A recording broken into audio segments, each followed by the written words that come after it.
Halo Sobat Belajar, selamat memulai pembelajaran di kelas 6. Pada kali ini, kita akan memulai beberapa mata pelajaran PPKN, Bahasa Indonesia, Matematika, IPA, IPS, PJOK, dan SBDP yang terangkum dalam tema Selamatkan Makhluk Hidup. Subtema Tumbuhan Sahabatku. Simaklah materi pembelajaran di buku ini dengan baik untuk memahami materi yang disampaikan. Perhatikan pula video pembelajaran yang ditampilkan untuk memudahkan kalian dalam memahaminya. Sobat belajar, marilah kita mulai dengan pelajaran IPA dengan materi perkembangbiakan generatif pada tumbuhan. Pada tumbuhan terdapat dua jenis perkembangbiakan yaitu vegetatif dan generatif. Kali ini kita akan membahas tentang perkembangbiakan dengan cara generatif. Perkembangbiakan generatif atau perkembangbiakan secara kawin terjadi dengan melalui proses penyerbukan dan pembuahan.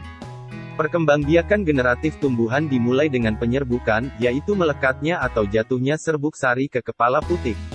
Setelah terjadi penyerbukan, pada serbuk sari tumbuh bulu serbuk sari yang menuju ke ruang bakal biji. Kemudian serbuk sari akan masuk ke ruang bakal biji melalui bulu serbuk sari. Di dalam ruang bakal biji terjadi pembuahan, yaitu peleburan serbuk sari, sel kelamin jantan atau spermatozoid dengan kepala putik, sel kelamin betina atau sel telur.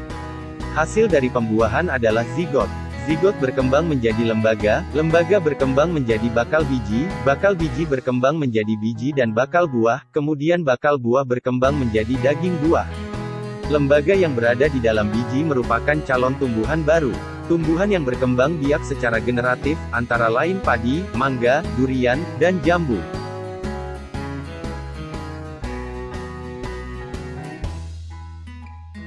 Halo Sobat kelas 6 SD, tetap semangat belajar ya. Kita akan belajar materi Bahasa Indonesia tema 1 subtema 1 pembelajaran 1 tentang ide pokok, kalimat utama, dan kalimat pendukung. Pengembangan paragraf. Ide pokok biasanya terdapat pada kalimat utama. Ide pokok juga memiliki nama lain yaitu gagasan utama atau gagasan pokok. Sementara itu, kalimat utama adalah kalimat yang mengandung inti bahasan dalam sebuah paragraf. Kalimat utama digunakan untuk membangun atau merangkai seluruh isi paragraf. Kalimat utama juga ditopang oleh kalimat penjelas. Fungsi kalimat penjelas adalah menjelaskan kalimat utama dalam tiap paragraf.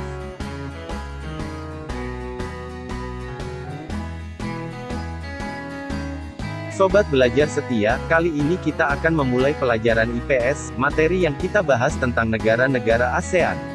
ASEAN adalah sebuah organisasi internasional yang beranggotakan negara-negara di kawasan Asia Tenggara. Negara-negara ini bersatu karena adanya persamaan letak geografis dan kemiripan budaya. Kepentingan yang sama dalam memajukan pertumbuhan ekonomi, sosial budaya, serta menjaga keamanan kawasan menjadi dasar pertimbangan para tokoh-tokoh dunia pendiri ASEAN. Pada tanggal 8 Agustus tahun 1967 ASEAN berdiri atas dasar Deklarasi Bangkok. Pelopor pendiri ASEAN adalah 5 negara, yaitu, Indonesia, Malaysia, Thailand, Singapura, dan Filipina. Tokoh pendiri ASEAN yaitu Adam Malik dari Indonesia, Tun Abdul Razak dari Malaysia, Tanat Koman dari Thailand, S. Rajaratnam dari Singapura, dan Narciso Ramos dari Filipina. Untuk mata pelajaran PPKN, kita akan belajar tentang Pancasila sebagai dasar negara Indonesia. Pancasila adalah dasar negara kita. Karena itulah kita menjadikan Pancasila sebagai pandangan hidup, artinya kita menjadikan Pancasila sebagai pedoman di setiap hal yang kita lakukan. Arti dan makna yang terkandung dalam sila-sila Pancasila adalah sebagai berikut. 1.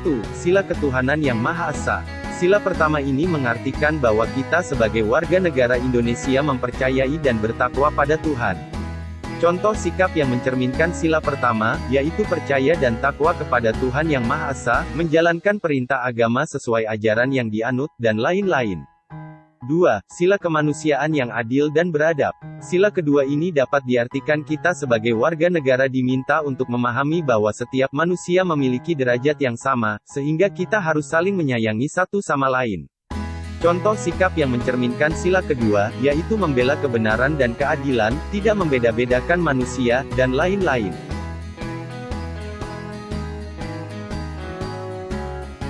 3. Sila Persatuan Indonesia.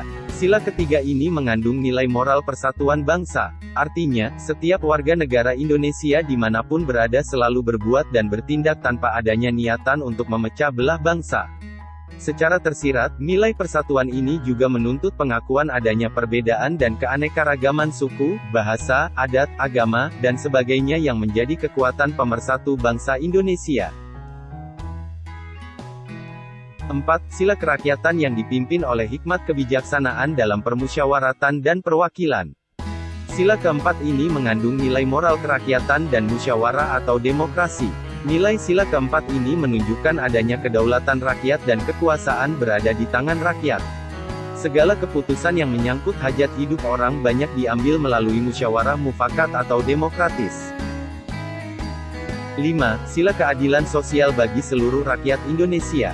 Sila kelima ini mengandung nilai keadilan sosial. Wujud keadilan sosial yang dimaksud mencakup seluruh aspek kehidupan, tidak hanya ekonomi, namun juga politik dan kebudayaan. Seseorang bisa dikatakan memegang teguh nilai keadilan sosial apabila bersikap adil terhadap diri sendiri dan orang lain, menunaikan kewajiban sebelum menuntut hak, menghargai hasil kerja orang lain, bekerja keras, hemat dan tidak boros.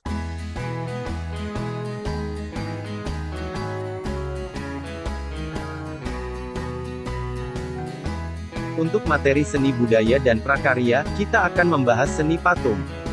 Seni patung merupakan bentuk seni tiga dimensi buatan manusia yang menampilkan nilai estetika, keindahan. Patung digolongkan sebagai seni tiga dimensi karena memiliki ukuran panjang, lebar, dan tinggi, volume, serta dapat dinikmati dari segala arah. Secara umum, fungsi seni patung berdasarkan pembuatannya diuraikan sebagai berikut. 1. Patung religi, untuk sarana beribadah dan bermakna religius.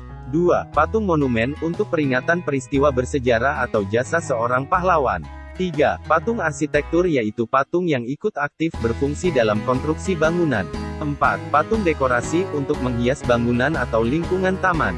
5. Patung seni, untuk dinikmati keindahan bentuknya. 6. Patung kerajinan sebagai mata pencaharian para pengrajin. Untuk membuat sebuah patung diperlukan teknik khusus. Teknik pembuatan patung ada 5, yaitu 1. Membentuk, 2. Merakit, 3. Memahat, 4. Membutsir, dan 5. Mencetak.